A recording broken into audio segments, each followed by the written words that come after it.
இது ரொம்ப பெரிய மேட்டர் தம்பி. ஒரே சமயத்துல எல்லாரையும் பேசிட்டீங்க. கந்து வட்டிக்காரனுங்க, பூச்சி மருந்து கடை, காய்கறி வாங்கி கொள்ள லாபத்துக்கு விற்கிறவனுங்க, இவனுங்க எல்லாம் தனியாவா சேரானுங்க.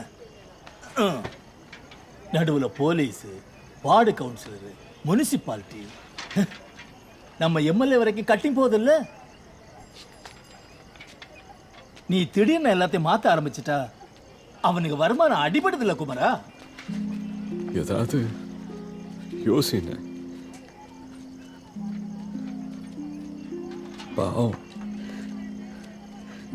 என்ன நம்பி எல்லாரும் இறங்கிட்டாங்க. நீ ஒண்ணு பண்ணு, நேரா நம்ம எம்எல்ஏ போய் பாரு. அந்த ஆளு நினைச்சா செய்யும். யாரு? பாண்டியனா? அவனே ஒரு சரி. அதை விடுப்பா, பிராக்டிக்கலா கொஞ்சம் யோசிச்சு பாரு. இந்த கந்து வட்டிக்கார கும்பல் ஒரு மாஃபியா கூட்டம். பாண்டியனை மாதிரி பெரிய தலை ஏதாவது சொன்னா தான் அது அடங்கும். சரி, அப்படியே இருந்தாலும் அந்த ஆள் எதுக்கு எனக்கு உதவி செய்ய போறான்?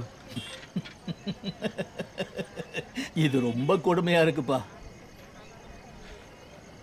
உன் சக்தி என்னன்னு உனக்கே புரியல. எலெக்ஷன் வருது, இந்த ஊர்ல உனக்குன்னு ஒரு பேர் இருக்கு. அந்த மரியாதைக்காவது நிச்சயம் உன்னை பார்க்க ஒத்துக்குவான். மத்தது அங்க பாருங்க.